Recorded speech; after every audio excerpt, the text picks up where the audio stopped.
ယနေ့မေတ္တာဘာဝနာပွားများကြဖို့ဟောလိုပါတယ်။ဘာဖြစ်လို့လဲ။ခဏကဘာကြီးဟာမီးဟုံဟုံတောက်နေတယ်။တနည်းပြောရလို့ရှိရင်ကဘာကြီးကလောဘမီးတဟုံဟုံဒေါသမီးတဟုံဟုံမောဟမီးတဟုံဟုံတောက်နေတယ်။မြမပြည်ကဒါနကောင်းမှုကုသိုလ်မိုးကြီး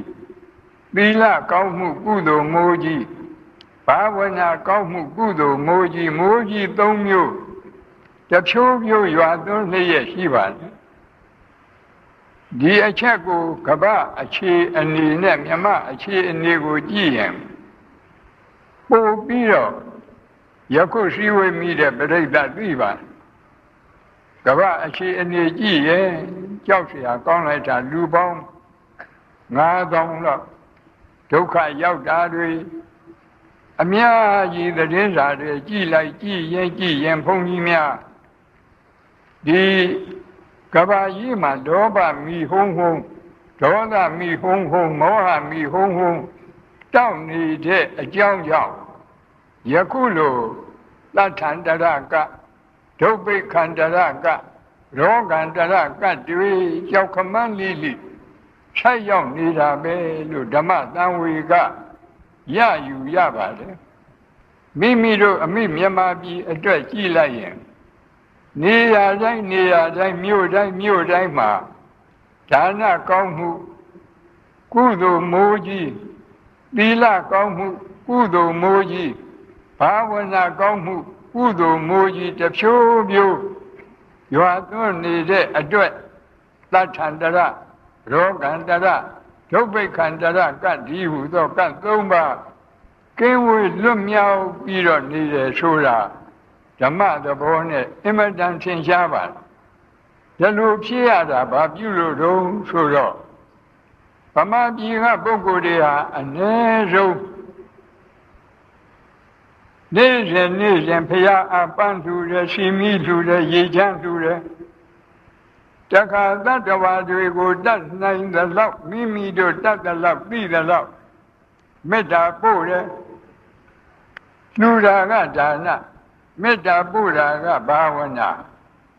အမြဲတမ်း၅ပါးသီလကိုဆောက်တည်တာကသီလမိုးဖြိုးဖြိုးရွာသွန်းနေတယ်ဆိုတာမိမိတို့မျက်မြင်မိမိတို့လက်တွေ့ဒါကြောင့်လည်းပဲကတ်၃ပါးကင်းဝေးလွတ်မြောက်တယ်ဆိုတာမိမိတို့ကိုယ်တိုင်သိပြီးဖြစ်ပါတယ်အဲ့ဒီလိုသိပြီးဖြစ်တဲ့အတိုင်းမိမိတို့ကျင့်သုံးနေကြမေတ္တာဘာဝနာတရားကိုတနည်းအားဖြင့်မေတ္တာဗျမဆိုတရားကို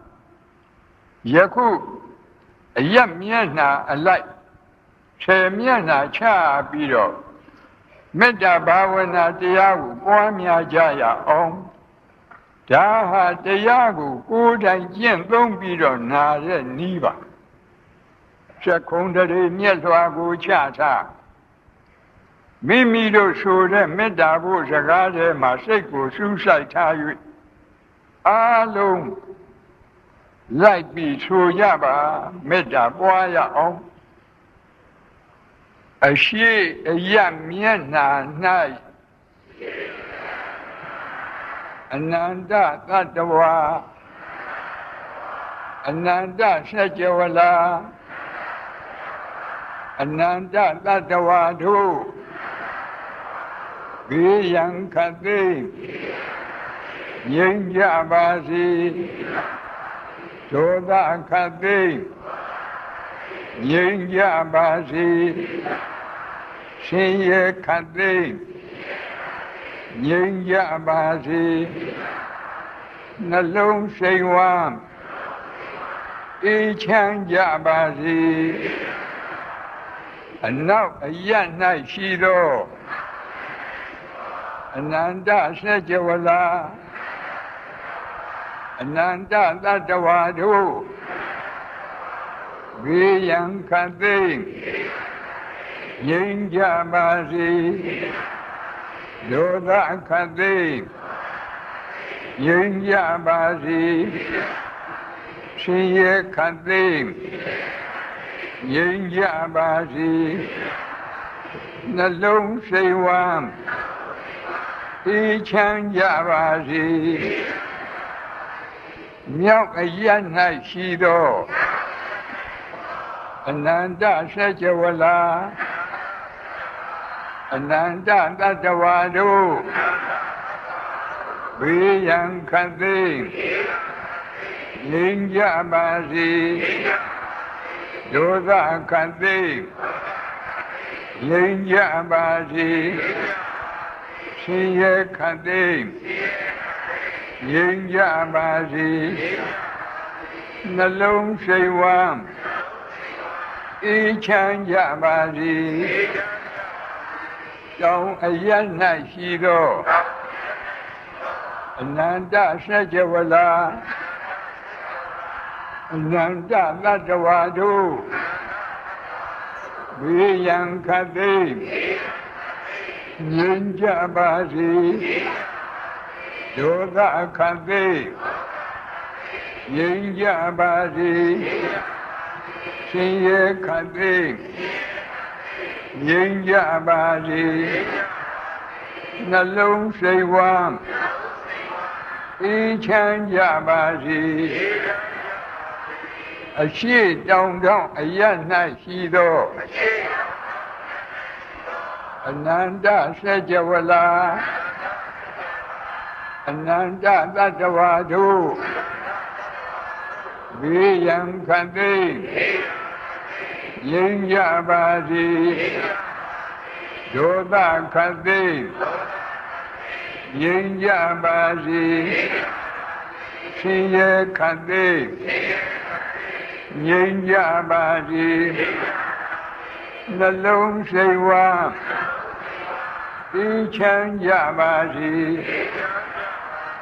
အနောက်မြောက်တောင်အရ၌ရှိသောအနန္တစัจ java လာအနန္တတတ္တဝါတို့ဘေးရန်ခတ်သိမ်းငြိမ်းကြပါစေဒေါသခတ်သိမ်းငြိမ်းကြပါစေရှင်ရဲ့ခတ်သိမ်းငြိမ်းကြပါစေနှလုံးစိတ်ဝမ်းအေးချမ်းကြပါစေအရှိမြောက်တောင်အရ၌ရှိသောအနန္တစัจ java လာအနန္တတတ္တဝါတို့ဘေးရန်ခတ်သိမ်းငြိမ်းကြပါစေဒေါသခတ်သိမ်းငြိမ်းကြပါစေရှင်ရဲ့ခတ်သိမ်းငြိမ်းကြပါစေနှလုံးစိတ်ဝမ်းအေးချမ်းကြပါစေအနောက်တောင်တောင်အရ၌ရှိသောအနန္တစัจ java လာအနန္တတတ္တဝါတို့ဘေးရန်ခတ်သိမ်းငြိမ်းကြပါစေဒေါသခတ်သိမ်းငြိမ်းကြပါစေရှင်ရဲ့ခတ်သိမ်းငြိမ်းကြပါစေနှလုံးစိတ်ဝမ်းအေးချမ်းကြပါစေအောက်အရ၌ရှိသောထက်ဝန်းကျင်အနန္တစัจ java လာအပေဘုံသာအနန္တတတ္တဝါတို့ဘေးရန်ခတ်သိမ်းငြိမ်းကြပါစေဒေါသခတ်သိမ်းငြိမ်းကြပါစေရှင်ရဲ့ခတ်သိမ်းငြိမ်းကြပါစေနှလုံးစိတ်ဝမ်းအေးချမ်းကြပါစေအထက်အရ၌ရှိသော ဆက်ဝန်းကျင်အနန္တစေကြဝဠာအနန္တနတ်မြမာတို့ဘေးရန်ခတ်သိငြိမ်းကြပါစေဒေါသခတ်သိငြိမ်းကြပါစေဆင်းရဲခတ်သိငြိမ်းကြပါစေနှလုံးစိတ်ဝမ်းအေးချမ်းကြပါစေ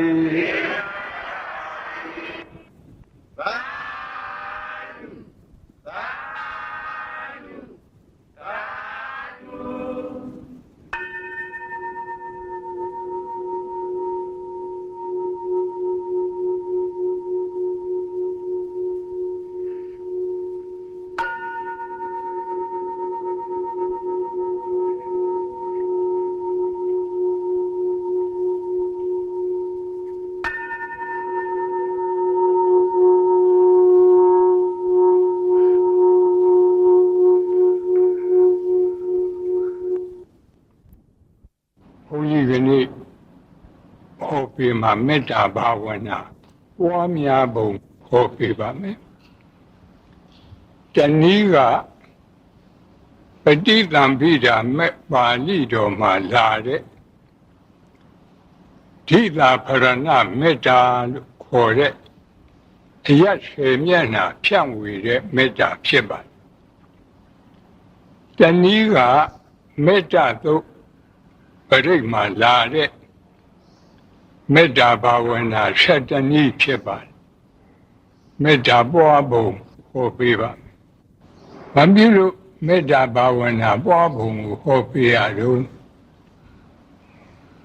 ခဏကြည့်မယ်ဆိုလို့ရှိရင်တတ္တဝါတွေမှာယာဂမီဒေါသမီမောဟမီမိသုံးပါးတွေတဟုံးဟုံးလောင်းနေတယ်ဒါကမြင်ရတယ်ဉာဏ်နဲ့ကြည့်ရင်မြင်ရတယ်မိသုံးပါးတခါဉာဏ်နဲ့ကြည့်ရင်မြင်ရမယ်အကျိုးမိကမရဲမိအဲ့ဒီမှာသင်္ကစားထတော်ကြီးကမိသုံးပါးနဲ့အကြောင်းပြုပြီးတော့ဟောထားတာရှိလောဘကိနေသူနိဋ္ဌာယဒေါသကိနေဝိဝတ္တရေဒေါသကိနေသူနိဋ္ဌာယမောဟကိနေဝိဝတ္တရေမောဟကိနေသူနိဋ္ဌာယနရကကိဝိဝတ္တရေနရကကိဝိဝတ္တန္တာနရနရသူဒုက္ခရေသင်္ဃရာထတော်ဘုရားကြီးကဂါထာရေးဖွဲ့ပြီးတော့ထားပါဒါလည်းပဲဣတိဝပါဠိတော်ကလာတဲ့အခိသုတ်ကိုမှီပြီးတော့ရေးခြင်းဖြစ်ပါဒီလောဘမီးကိုအကြောင်းပြုပြီးတော့ဒေါသမီးတောက်တယ်ဒေါသမီးအကြောင်းပြုပြီးတော့မောဟမီးတောက်တယ်မောဟမီးတောက်တော့ကိုငရဲမီးတွေတောက်ကုန်တယ်ငရဲမီးတောက်ရင်တတ္တဝါတွေဟာဒုက္ခမီးတွေတဟုံးဟုံးတောက်တယ်ဒါဖြင့်ကောင်းပြီမိကိုငြိမ်းစေနိုင်တဲ့ရေရှိတယ်လို့အခုပြောတဲ့လောဘမိဒေါသမမိမောဟမိငရဲမိဒီမိကိုငြိမ်းစေတတ်တဲ့တရားရေကိုမရှိဘူးလားတရားရေကမေတ္တာဘာဝနာသည်အဲ့ဒီမိတွေကိုငြိမ်းစေတတ်တဲ့ရေစဉ်ရေအေးဖြစ်ပါမေတ္တာဘာဝနာရေစဉ်ရေအေးပွားတဲ့နည်းဟာဘုန်းကြီးတို့ပဋိသင်္ပိဓာမေပါဠိတော်မှာလာတဲ့အယတ်10 မျက်နှာတစ်မျက်နှာလည်းမေတ္တာ4 ပါးပွားတဲ့မေတ္တာဘာဝနာရေစဉ်တစ်မျိုးမေတ္တာသုတ်ပရိက္မှာလာတဲ့မေတ္တာဘာဝနာ7 မျိုး2 မျိုးတောင်ရှိပါတယ်မေတ္တာရေစဉ်ရှိ2 မျိုးပြောကြလို့ ဤတွင်ပဋိသင်္ပိဓာမဲ့ပါဠိတော်မှာလာတဲ့မေတ္တာဘာဝနာပွားပုံကဘုန်းကြီးတို့ဒီအရက်ဆယ်မျက်နှာကိုရှားကရေတွက်ပုံကတစ်မျိုးရှားကအရှိအနောက်မြောက်တောင်တခါရှေ့တောင်အနောက်မြောက်အရှိမြောက်အနောက်တောင်အောက်အထက်အဲ့ဒီလိုသူနည်းနဲ့သူပေါ့တူယူအရက်လေးမျက်နှာအထောက်အရက်လေးမျက်နှာတလူဆိုပြီးတော့အောက်အထက်အရက်ထဲကလူတွေမှတ်ဖို့လွယ်တဲ့နည်းကအရှိအရက်အရှိတောင်အရက်တောင်အရက်အနောက်တောင်အရက်အနောက်မြောက်အရက်မြောက်အရက်အရှိမြောက်အရက်အဲ့ဒီလိုမှတ်ရင်လည်းပဲအရက်ထဲကနီးရပြီးပါဤတွင်ဥပမာအရှိအရက်ဆိုပါဆိုရဲ့ဥရတိမာယဒိသာယသဗ္ဗေတတ္တာအဝေရာဟွန်တုအပြာပိစ္ဆာဟွန်တုအနိကာဟွန်တုဒုက္ခိအတ္တနံပရိဟရန္တုတုလေးချက်ဟာမေတ္တာဘာဝနာပြတယ်အရက်တမျက်နှာအတွက်မေတ္တာ၄ပါးပွားတတ်ရင်ကျန်တဲ့အရက်ကိုးမျက်နှာအတွက်အကုန်လုံးမေတ္တာပွားတတ်သွားတယ်အဲ့ဒီမှာအရှိအရက်၌ရှိသောအနန္တစัจ java လာအနန္တတတ္တဝါမေတ္တာကအပမညာကမ္မထံခေါ်ပါတယ်တတ္တဝါအပိုင်းအခြားမထားရတတ္တဝါမနိုင်ရှင်နိုင်လောက်အောင်များတဲ့အနန္တတတ္တဝါအဲ့ဒီလိုစัจ java လာလည်းပဲအရှိဘက်ကအနန္တစัจ java လာစัจ java လာအနန္တမှာရှိရတဲ့အနန္တတတ္တဝါတွေအာယုံပြုပြီးတော့အဝေရာဟွန်တုဆိုတာကဘေးရန်ခတ်သိငြိမ်းကြပါစေတယောက်တယောက်ရန်ပြုလို့တဲ့စေတနာဘုန်းကြီးတို့ရှားအခေါ်ဝေရစေတနာလို့ခေါ်တယ်အဲ့ဒီဝေရစေတနာရန်ပြုလို့တဲ့စေတနာဖြစ်ရင်ဒေါသတွေဖြစ်လာတယ်ဒေါသတွေဖြစ်လာရင်ကိုယ်စိတ်ဆင်းရဲတယ်အဲ့ဒီကိုယ်စိတ်ဆင်းရဲရင်နှလုံးစိတ်ဝမ်းမအေးချမ်းတော့ဘူးနှလုံးစိတ်ဝမ်းပူပန်တယ်အဲ့ဒါကြောင့်ဒီလေးခုကိုတတ်ပြီးတော့အဝေရာဟွန်တုကြည့်ပြီးတော့ဘေးရန်ခတ်သိမ်းငြိမ်းကြပါစေအပြာပိစ္ဆာဟွန်တုကြည့်ပြီးတော့ဒေါသခတ်သိမ်းငြိမ်းကြပါစေအနိကာဟွန်တုကိုကြည့်ပြီးတော့ဆင်းရဲခတ်သိမ်းငြိမ်းကြပါစေဒုက္ခိအတ္တနံပရိဟရန္တုကြည့်ပြီးတော့ကိုယ်စိတ်နှလုံးစိတ်ဝမ်းအေးချမ်းရပါစေလို့ဆိုရင်ဗမာနည်းနဲ့ဗမာပွားရင်အနဲ့အတိတ်ပဲမချင်းစရာမရှိဘူးမျက်စိကိုမှိတ်ထားသို့မဟုတ်စက်ခုံတရေကိုချထားပြီးတော့ပွားကြည့်ရအောင်ဘုန်းကြီးတို့ရှားတဲ့ကလာတဲ့အရက်အသွားနဲ့တူယူအရက်လေးမျက်နှာအထောက်အရက်လေးမျက်နှာအောက်အရက်လေးမျက်နှာအထက်အရက်အောက်အရက်အထက်အရက်အားလုံးအရက်10မျက်နှာမေတ္တာဘာဝနာပွားရအောင်ဒကာကြီးတွေဒကာမကြီးတွေဆက်ခုံတည်းမြတ်စွာချပြီးတော့ဟောဒီဒိတာဖရဏမေတ္တာကိုအရင်ပွားကြရအောင်မြတ်လိုက်ဆိုကြအရှိအရ၌ရှိသောအနန္တစัจ java လာအနန္တတတ္တဝါတို့ဘေးရန်ခတ်သိငြိမ်းကြပါစေဒေါသခတ်သိငြိမ်းကြပါစေရှင်ရခတ်သိငြိမ်းကြပါစေနှလုံးစိတ်ဝမ်းအေးချမ်းကြပါစေအနောက်အရ၌ရှိသောအနန္တစัจ java လာအနန္တတတ္တဝါတို့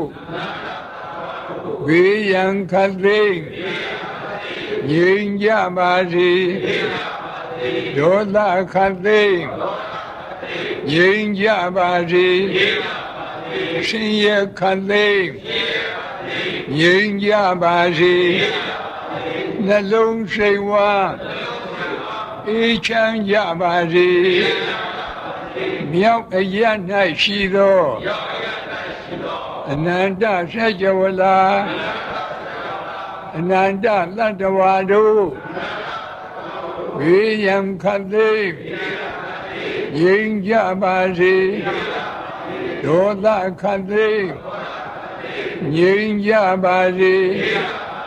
ရှင်ရခသိငြိမ်းကြပါစေနှလုံးစိတ်ဝါအေးချမ်းကြပါစေတောင်းအရ၌ရှိသောအနန္တစัจ java လာအနန္တသတ္တဝါတို့ဝေယံခသိငြိမ်းကြပါစေဒေါသခသိငြိမ်းကြပါစေရှင်ရခသိငြိမ်းကြပါစေနှလုံးစိတ်ဝါအေးချမ်းကြပါစေအနောက်တောင်တောင်အရ၌ရှိသောအနန္တစัจ java လာအနန္တသတ္တဝါတို့ဝေယံခသိငြိမ်းကြပါစေဒေါသခသိငြိမ်းကြပါစေရှင်ရခသိငြိမ်းကြပါစေနှလုံးစိတ်ဝါအေးချမ်းကြပါစေအနောက်မြောက်တောင်အရ၌ရှိသောအနန္တစัจ java လာအနန္တသတ္တဝါတို့ဝေယံခသိငြိမ်းကြပါစေဒေါသခသိငြိမ်းကြပါစေရှင်ရခသိငြိမ်းကြပါစေနှလုံးစိတ်ဝါအေးချမ်းကြပါစေအရှိမြောက်ထောင်အရ၌ရှိသောအနန္တစัจ java လာအနန္တသတ္တဝါတို့ဝေယံခသိငြိမ်းကြပါစေဒေါသခသိငြိမ်းကြပါစေရှင်ရခသိငြိမ်းကြပါစေနှလုံးစိတ်ဝါအေးချမ်းကြပါစေအနောက်တောင်တောင်အရ၌ရှိသောအနန္တစัจ java လာအနန္တသတ္တဝါတို့ဝေယံခသိ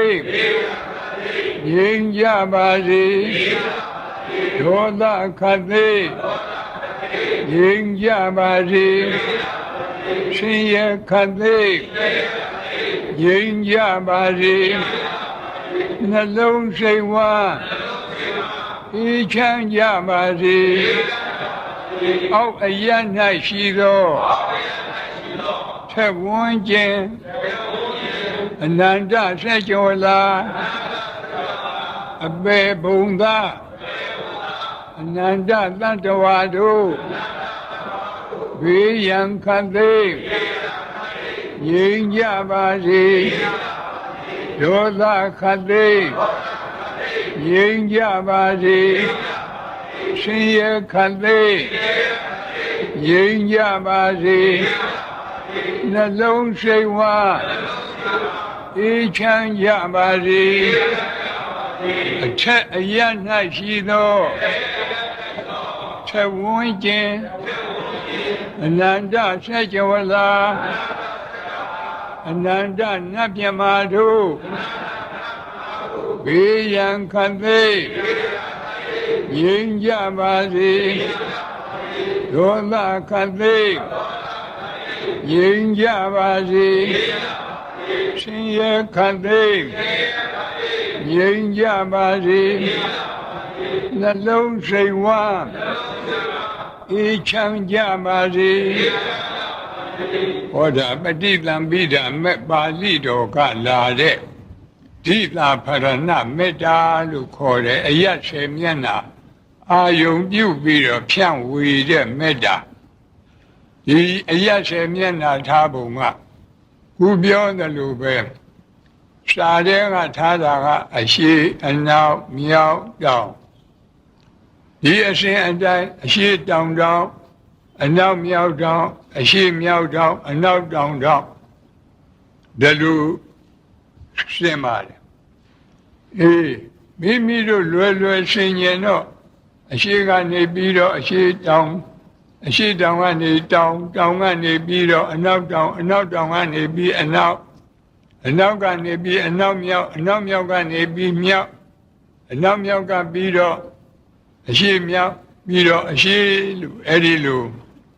ဘုန်းကြီးတို့သိမ်မြနမိတ်ကြားတဲ့အခါအယတ်ဆက်အောင်ကြားရတယ်လို့ရှိအဲ့ဒီလိုအယတ်စဉ်အတိုင်းယခုလိုမေတ္တာပွားမဲ့ဆိုလည်းပဲပွားရပါတယ်ပွားကောင်းပါယခုပြောတဲ့မေတ္တာဘာဝနာဆိုနည်းတွေဟာဘုန်းကြီးတို့ဒီခင်မွန်ဆရာတော်ကြီးများပွားတဲ့ဤအတိုင်းမှာဆိုရုပ်အတိုင်းမှာဟောတာအထက်အရာနဲ့အောက်အရာကြတော့နည်းနည်းထဝန်းကျင်အနန္တစေကြဝဠာလို့ထဝန်းကျင်ကလေးထည့်ရဘာဖြစ်လို့တုံးဆိုတော့အဲ့ဒီထဝန်းကျင်မထည့်ရင်အောက်အရာ၌ရှိသောအနန္တစေကြဝဠာလို့ဆိုလိုက်ရင်ဒီစေကြဝဠာအောက်မှာစေကြဝဠာတိုက်တတိုက်ပြီးတတိုက်အောက်မှာပေါ့လေစေကြဝဠာတွေအနန္တရှိတယ်လို့ဒီလိုအဓိပ္ပာယ်ရောက်မဟုတ်ဘူးအမှန်ကဒီစေကြဝဠာမှာအခုမြေအောက်မှာရေရှိတယ်ရေအောက်မှာလေရှိတယ်လေအောက်မှာအရတာကာသဆိုတဲ့ကောင်းကင်ကြီးပဲရှိတယ်အောက်မှာစေကြဝဠာတတိုက်မရှိဘူးဘေးပတ်ဝန်းကျင်မှာတော့စေကြဝဠာတိုက်တွေအနန္တရှိတယ်အဲ့ဒါဒီအာယုံရောက်အောင်လို့အောက်အရာ၌ရှိသောနောက်နာကထဝန်းကျင်ဆိုတာဘေးပတ်လေလို့ဆိုလိုတယ်အနန္တစေကြဝဠာအဲ့ဒီစေကြဝဠာကဘာဖြစ်လို့တလို့ကိုယ်ရတုံးဆိုတော့ခုနကအရာရှင်းမျက်နှာပြောတုံးကအပေပုံသားတွေစိတ်ကအာယုံမရောက်ဘူးကိုယ်တိုင်ပို့ကြည့်လဲမရောက်တာတွေ့ရအဲ့ဒါကြောင့်အပေပုံသားတွေကိုအာယုံရောက်အောင်လို့အောက်အရာကပွားရထို့အတူပဲအရာရှင်းမျက်နှာပွားတုံးကအထက်ကနတ်တွေမြမာတွေမပါဘူးအာယုံထဲမှာမရောက်ဘူးမိမိတို့လူတွေတပြင်းနဲ့တည်နေတဲ့လူတွေကိုသာအာယုံရောက်လို့အထက်ကနတ်တွေမြမာတွေရောက်မြတ်တာပွားရအောင်ဆိုပြီးတော့အထက်အရာ၌ရှိသောအနန္တစေကြဝဠာလို့ဆိုတဲ့ရှင်းနာကထဝန်းကျင်လို့ထည့်ရတယ်ဒီအတိုင်းပဲဒီထဝန်းကျင်မထည့်လို့ရှိရင်ဒီစေကြဝဠာရဲ့အထက်မှာစေကြဝဠာတိုက်တွေဆင်ငယ်အနန္တစေကြဝဠာလို့အဲ့ဒီလိုထင်သွားမယ်အဲ့ဒီလိုမထင်အောင်အဲ့ဒီအထင်ကိုတားမြစ်ပြီးတော့ထဝန်းကျင်ဆိုတော့ဘေးပတ်လေအနန္တစေကြဝဠာအနန္တနတ်မြမာတို့ဒါလေးပဲထူးတယ်ဒါဓိတာဖရဏမေတ္တာလို့ခေါ်တယ်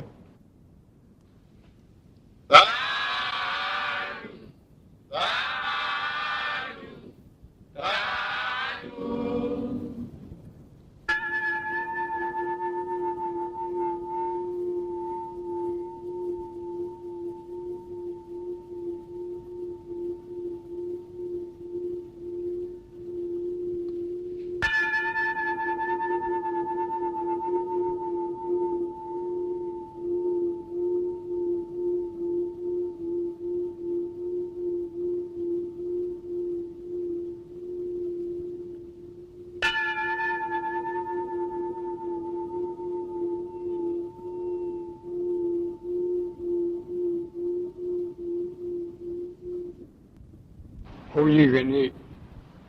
ဟောပေးမှာမေတ္တာဘာဝနာပွားများပုံဟောပေးပါမယ်ဘုရားဘာသာသူတော်စင်တွေသည်နေ့စဉ်အမြဲမပြတ်မေတ္တာသုတ်ပရိတ်ကိုကြားရနာရကိုယ်တိုင်လည်းပဲရွတ်ကြရဒီမေတ္တာသုတ်ပရိတ်ဆိုတာကမေတ္တာဘာဝနာ7 နည်းပွားတဲ့သုတ်မေတ္တာသုတ်ပရိတ်ကြတော့မေတ္တာဘာဝနာ7 နည်းပွားတာက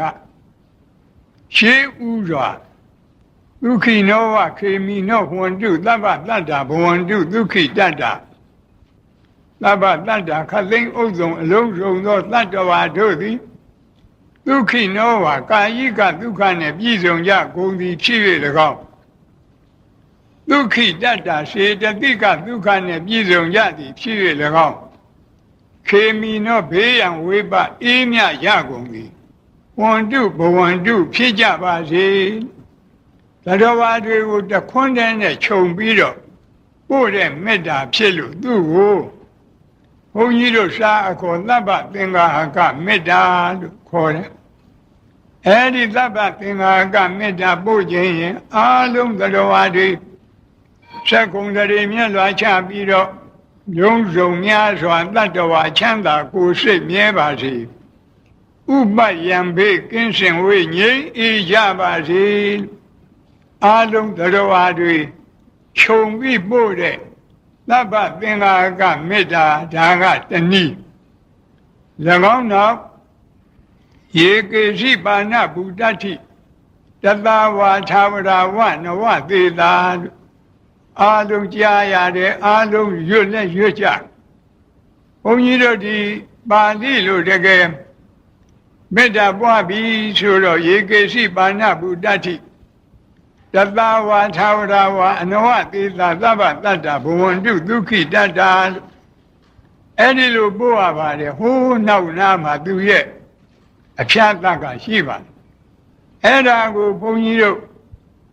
ဘဂဝါနှစ်ပုံနှစ်စုထားပြီးပွားတဲ့မေတ္တာမှုသူ့ကိုဒုက္ခမေတ္တာလို့ခေါ်တယ်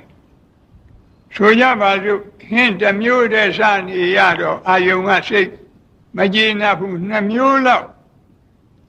အာယုံပြောင်းကျင်တယ်လို့ပဲအခုလည်းပဲသတ္တဝါတွေကိုအကုန်လုံးတခွန်းတည်းနဲ့ခြုံပြီးသဗ္ဗသင်္ဃာဟကနဲ့အာမရရင်ဒုက္ခမေတ္တာသတ္တဝါ2 ပုံထားပြီးပွားတဲ့မေတ္တာပွားနိုင်ဖို့တသဝါသာဝရဝအနဝသေတာသဗ္ဗတတ္တဘဝန္တုဒုက္ခိတတ္တလို့ပွားရ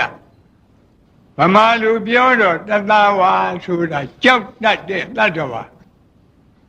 ဒေါသကိလေသာမကင်းသေးတဲ့ဥထုရှင်သောတာပန်တဂရကံကိုကြောက်တတ်တဲ့တတ္တဝါလို့ခေါ်တယ်သာဝရဆိုတာမကြောက်တတ်တဲ့တတ္တဝါဒေါသကိလေသာကင်းလို့မကြောက်တတ်တဲ့တတ္တဝါဆိုတာအနာဂံနဲ့ယဟန္တာအဲ့ဒီနှစ်ခုကိုကြောက်တတ်မကြောက်တတ်နှစ်ရက်များစွာတတ္တဝါ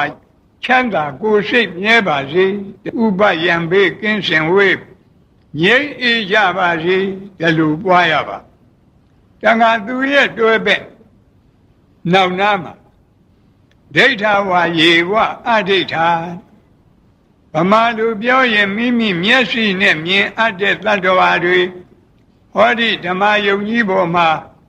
ဒီအထက်ဒီအဆောက်အုံထဲမှာရှိနေတဲ့တတ္တဝါတွေဟာမြင်အပ်တဲ့တတ္တဝါဒီအဆောက်အုံရဲ့ပြင်ဘက်ကအရက်10 မျက်နှာရှိတဲ့တတ္တဝါတွေဟာမမြင်အပ်တဲ့တတ္တဝါနှစ်ခုထားပြီးတော့မြင်အပ်မမြင်အပ်နှစ်ရက်များစွာတတ္တဝါချမ်းသာကိုယ်စိတ်မြဲပါစေအဲ့ဒီလိုပွားရပါမယ်နောက်ကဒူရေဝတန္တိအဝိဒူရေဆိုတာကအဝေးမှနေတဲ့တတ္တဝါအနီးမှနေတဲ့တတ္တဝါခုနကတတ္တဝါ2 မျိုးကိုပြန်လိုက်တာအဝေးမှနေတဲ့တတ္တဝါဆိုတာဒီအဆောက်အအုံပြင်ဘက်ကအရက်10 မျက်နှာမှာနေကြတဲ့တတ္တဝါတွေအနီးမှနေတဲ့တတ္တဝါဆိုတာဒီအဆောက်အအုံအတွင်းမှာရှိတဲ့တတ္တဝါတွေအာယုံပြုပြီးတော့ဝေးနေနီးနေနှထွေများစွာတတ္တဝါ ချမ်းသာကိုယ်စိတ်မြဲပါစေဒီလိုပွားရပါပြီးတော့နောက်နာမှာဘုဒ္ဓဝသံဘဝေတိဝသဗ္ဗတတ္တဘဝန္တုဒုက္ခိတတ္တာဆိုတာဘုဒ္ဓဝါဆိုတာတန်တရားဖြစ်ပြီးပြီနောက်ဖြစ်เสียမရှိတော့တဲ့ဘဝဇတ်ဆုံးတဲ့ယဟန္တာပုဂ္ဂိုလ်တွေသံဘဝေတိဆိုတာဘဝဇတ်မဆုံးသေးတဲ့ဥထုရှင်သောတာပန်သဂရကံအနာဂံပုဂ္ဂိုလ်တွေဒါတွေကိုခြံနှစ်ပုံထားပြီးတော့ဘဝဇတ်ဆုံးမဆုံးများစွာတတ္တဝါချမ်းသာကိုယ်စိတ်မြဲပါစေလို့အဲ့ဒီလိုမေတ္တာပို့ရမည်ဖြစ်ပါတယ်တခါတတ္တဝါကိုနှစ်ပုံထားပြီးပို့တဲ့မေတ္တာ၃ပါးအပြင်တတ္တဝါကို၃ပုံထားပြီးပွားတဲ့မေတ္တာကြတော့တိကမေတ္တာခေါ်ပါတယ်အဲဒီမှာဘုန်းကြီးတို့တသဝါထာဝရဝနဝတိတာဒီဃဝါယေဝမဟန္တာမစ္စည်းမာရတကအနုကထူလာဒီပါဠိဂါထာထက်ဝက်မှာဘုန်းကြီးတို့တတဝါ၃ပုံ၃ပုံ၃စုရအောင်ဉာဏ်ဖြန့်ရဒီဃဝါရှည်လျားတဲ့ခန္ဓာကိုယ်အတ္တဘောရှိတဲ့တတဝါနောက်နာကရတ္တာလို့ပါတယ်တူတဲ့ခန္ဓာကိုယ်အတ္တဘောရှိတဲ့တတ္တဝါမျက်စိမှာမရှိမတူအလေအလတ်အတ္တဘောရှိတဲ့တတ္တဝါလို့ရှည်တဲ့တတ္တဝါဆိုတော့မွေတို့ငကားတို့ပေါ့တူတဲ့တတ္တဝါဆိုတော့လက်တို့မရှိမတူဆိုတော့ဒီကြားကတတ္တဝါတွေဒါသုံးခုကိုခြုံပြီးတော့ရှည်တူအလတ်သုံးရခန္ဓာတတ္တဝါချမ်းသာကိုယ်စိတ်မြဲပါစေဒီလိုပွားရတခါနောက်လာတဲ့မဟန္တာခန္ဓာကိုယ်ကြီးမားတဲ့တတ္တဝါရာဟုအသူရိန်ကြီးတို့လိုခန္ဓာကိုယ်ကြီးမားတဲ့တတ္တဝါတွေအနုကခန္ဓာကိုယ်သေးငယ်တဲ့တတ္တဝါတွေမျက်စိမှာအဲ့ဒီမကြီးမငယ်အလေအလတ်တတ္တဝါတွေသုံးစုထပြီးတော့ကြီးငယ်အလတ်သုံးရခန္ဓာတတ္တဝါချမ်းသာကိုယ်စိတ်မြဲပါစေတခါနောက်နာကမျက်စိမှာရတကအနုကထူလာထူတဲ့ဖြိုးတဲ့ဝတဲ့ခန္ဓာကိုယ်အတ္တဘောရှိတဲ့တတ္တဝါအနုကကြုံနဲ့လှီတဲ့ပိန်နဲ့ခန္ဓာကိုယ်အတ္တဘောရှိတဲ့တတ္တဝါမျက်စိမှာမဆူးမကြုံအလေအလတ်အတ္တဘောရှိတဲ့တတ္တဝါလူပဲသုံးမျိုးနော်ဝတဲ့လူပိန်တဲ့လူမဝမပိန်အလေအလတ်လူဒီလိုသုံးမျိုးအဲဒီမှာဆူကြုံအလတ်သုံးရခန္ဓာတတ္တဝါချမ်းသာကိုယ်စိတ်မြဲပါစေလို့အဲဒီလိုပွားရအခုပြောခဲ့တဲ့မေတ္တာတွေကတစ်ဖက်သားအပေါ်မှာအရှိအပွားချမ်းသာရကြောင်းအရှိအပွားကိုရယူလို့တဲ့မေတ္တာပါဠိလိုဟိတာဓိကမဒိဋ္ဌာယမေတ္တာလို့ခေါ်တယ်အရှိအပွားချမ်းသာရကြောင်းကိုရယူလို့တာမေတ္တာမြည်သလိုတစ်ဖက်သားအပေါ်မှာအရှိအပွားမဲ့လို့ခေါ်တဲ့ဆင်းရဲဒုက္ခရောက်ကြောင်းမလိုတာကိုလည်းပဲအဟိတာပဉ္ဇနာဒိဋ္ဌာယမေတ္တာလို့ခေါ်တယ်အဲ့ဒီမေတ္တာပွားနိုင်အောင်လို့နာပရောပရဏိကုပ္ပေထနာတိမင်္ဂေထကတ္ထစီနံကံစီဗျာရောတနာပတိကသင်ညလင်ညမင်ညတဒုက္ခမိတ်စေယဘဂဝါတွေဆင်းရဲဒုက္ခရောက်တာဘာကြောင့်လဲတယောက်ကတယောက်လိမ့်လီလှိပြနေလို့အလိမ့်မပေါ်ခင်ဆက်ဆံရေးအရှင်ပြေတော်လည်းပဲအလိမ့်ပေါ်လာရင်ခက်ရန်ဒေါသဖြစ်ပြီးဆင်းရဲဒုက္ခရောက်ဒါကြောင့်လူအချင်းချင်းလှည့်ပတ်ချင်းဟာဆင်းရဲဒုက္ခရောက်ကြောင်းတရားဒီတရားကင်းရပါစေလူအချင်းချင်းလှည့်ပတ်ချင်းကင်းရှင်းရပါစေဒီလိုပွားရတက္ကနာတိမင်္ဂေထကတ္ထစီနံကံစီဒုတိယသတ္တဝါတွေဆင်းရဲဒုက္ခရောက်ကြောင်းပြောစမ်းပါတယောက်ကတယောက်ကိုအထင်သေးခြင်းအထင်သေးတာမသိခင်တော့ဆက်ဆံရေးအရှင်ပြေဤအထင်သေးတာသိရင်ခက်ရန်ဒေါသဖြစ်ပြီးဆင်းရဲဒုက္ခရောက်ဒါကြောင့်အချင်းချင်းအထင်သေးခြင်းလည်းပဲ ဆင်းရဲဒုက္ခရောက်ကြောင်းအရှိအပွားမဲ့တရားဖြစ်လို့အဲ့ဒီတရားကင်းပါစေအထင်သေးခြင်းအချင်းချင်းကင်းရှင်းကြပါစေဒီလိုမေတ္တာပွားရဗျာရောသနာပฏิကသင်ညနေညမညတဒုက္ခမေရှိယတတိယဒုက္ခရောက်ကြောင်းတရားကတယောက်ကတယောက်ဆင်းရဲတာကိုအလိုရှိတတိတော်တို့မလိုပါဘူးကိုတော့ဒီလိုမဟုတ်ပါဘူးမိမိတို့ကဗုဒ္ဓရဲ့သားတော်သမီးတော်မူလို့ဒီစိတ်တွေမရှိတာနော်ကဘာကြီးတစ်ခုလုံးကြည့်ရင်ဗုဒ္ဓဘာသာကလွဲရင်ရသောအဖြစ်တစ်ဖက်သားဆင်းရဲတာကိုပဲအလိုရှိတယ်ကိုယ်သာချမ်းသာဒါကြောင့်အချင်းချင်းဆင်းရဲလူချင်းလည်းပဲဒုက္ခရောက်ကြောင်းတရားဖြစ်လို့ဆင်းရဲလူချင်းအချင်းချင်းကင်းရှင်းကြပါစေ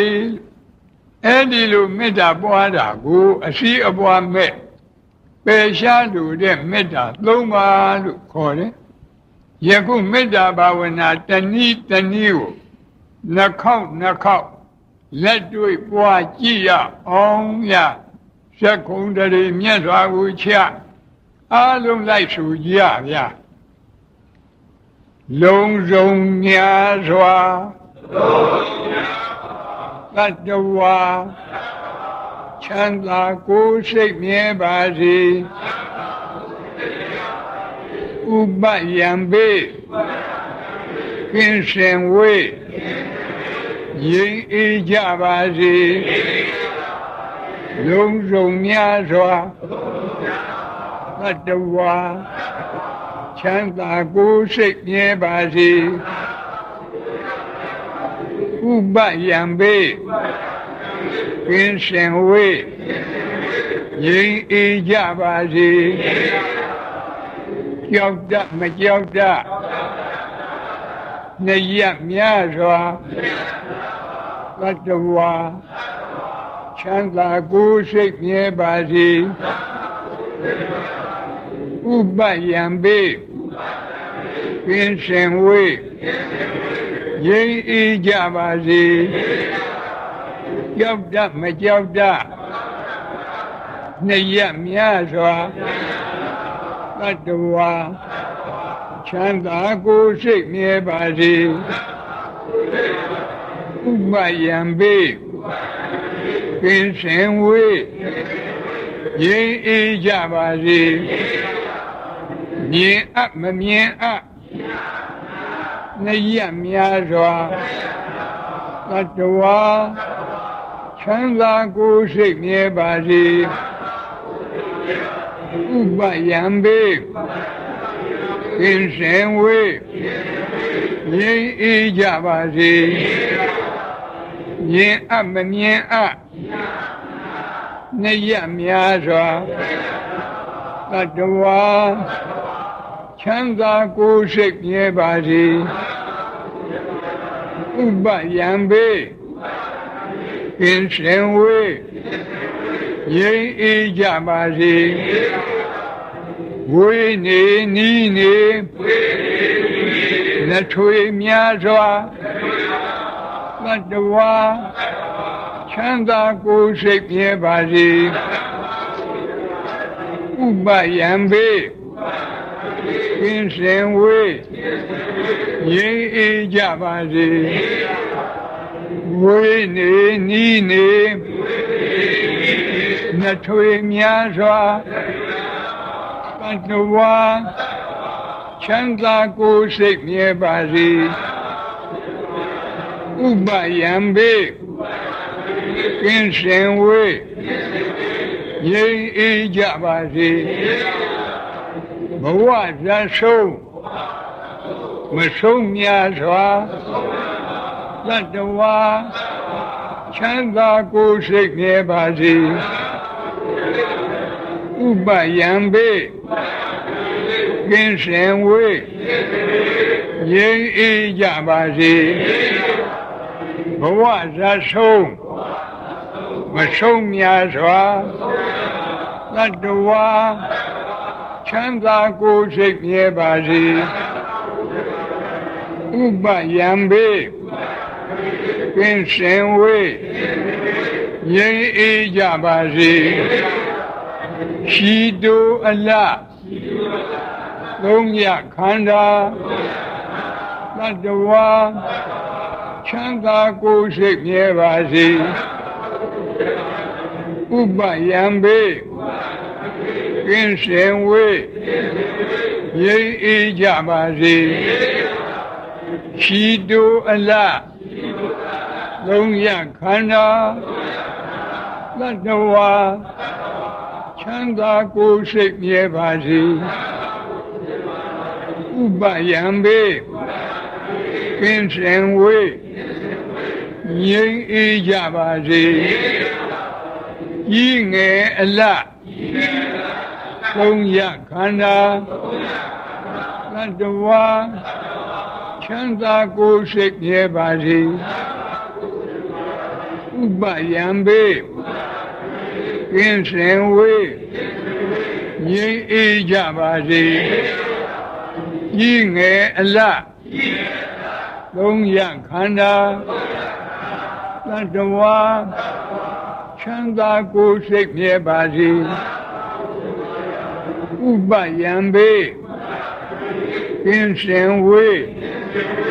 ငြိမ်းအေးကြပါစေထူးကျုံအလတ်သုံးရခန္ဓာသတ္တဝါချမ်းသာကိုယ်စိတ်မြဲပါစေဥပယံဘေကင်းစင်ဝေးငြိမ်းအေးကြပါစေထူးကျုံအလတ်သုံးရခန္ဓာသတ္တဝါချမ်းသာကိုယ်စိတ်မြဲပါစေဥပယံဘေကင်းစင်ဝေးငြိမ်းအေးကြပါစေလူအချင်းချင်း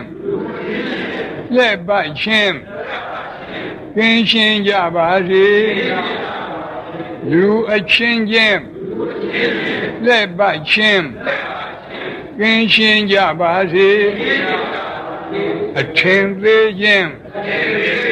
အချင်းချင်းကင်းရှင်းကြပါစေအထင်သေးခြင်းအချင်းချင်းကင်းရှင်းကြပါစေရှင်ရဲ့လူချင်းအချင်းချင်းကင်းရှင်းကြပါစေရှင်ရဲ့လူချင်းအချင်းချင်းကင်းရှင်းကြပါစေဟောတာမေတ္တာဒုက္ခလာတဲ့မေတ္တာဘာဝနာ7နည်းတနည်းကိုနှစ်ကြိမ်မိမိတို့ပွားပြီးအားလုံးမေတ္တာဘာဝနာပွား၍လောဘမိဒေါသမိမောဟမိငရဲမိတိရစ္ဆာန်ပြိတ္တာအတုရကဲအပေမိကိုငြိမ့်သတ်နိုင်ပါတယ်လို့ဆိုတဲ့တရားတော်အရာလောဘဒေါသမောဟအပေကြီးဟူသောမိလေးပါးကိုငြိမ့်သတ်၍ငြိမ့်အေဒုက္ခသငြိမ့်အေတဲ့ကိုဖြစ်ကြပါစေလို့ဆုမွန်ကောင်းလဲတောင်းဤအားလုံးလည်းပဲဆုတောင်းရအောင်ဘုန်းကြီးရှိကဆုတောင်းပေးမယ်ဤသို့လည်းနေ့စဉ်ငါးပါးသောကရုဓမ္မနိစ္စသီလဆောက်တည်ရခြင်းသီလကောင်းမှုကုသိုလ်ကံစေရနာမေတ္တာဘာဝနာနှလုံးကျင့်သုံးရခြင်းဘာဝနာကောင်းမှုကုသိုလ်ကံစေရနာနေ့စဉ်ဆွမ်းအင်ရှိသမျှဒါနကောင်းမှုပြုရခြင်းဒါနမယကောင်းမှုကုသိုလ်ကံစေရနာဤသို့ပေါင်းအပ်ဤသို့ပွားအပ်များတဲ့ကောင်းမှုကုသိုလ်ကံအယယတို့ကြောင့်ဒုက္ခခတ်သိမ်းချုပ်ပြငြိမ်းဇတ်သိမ်းပြည်နိဗ္ဗာန်ဆိုတဲ့ဒုက္ခခတ်သိမ်းတို့ချုပ်ရပြရငြိမ်းရတန်တရားဇတ်သိမ်းရနိဗ္ဗာန်တရားတော်မြတ်ကိုမပင်မပန်းချမ်းသာလွယ်ကူသောအကျင့်ပฏิပတ်လင်းမြန်သောဝိပဿနာအသိဉာဏ်ရည်တန်အပ်သောမဉ္ဇဉ်လေးရတို့ဖြင့်အရဟတဖို့ပေါ့ကိုယ်စီကိုငါမျက်မှောက်ပြုနိုင်ကြသည်ဖြစ်ပါစေကုန်သတည်းအရဟတဖို့ပေါ့နိဗ္ဗာန်ကိုမျက်မှောက်ပြုရသောထိုနောက်ဆုံးဘဝ ပရိနိဗ္ဗာနသုတိဤနောက်ကာလ၌ကာမရူပအရူပတိဟုသောဘဝသုံးပါးဘုံသုံးပါးတို့တွင်ဘယ်ဘုံဘယ်ဘဝ၌မှယုံနာနှပြခန္ဓာ၅ပါးဒုက္ခသစ္စာဝိမိစာတရားတို့တဖန်အသစ်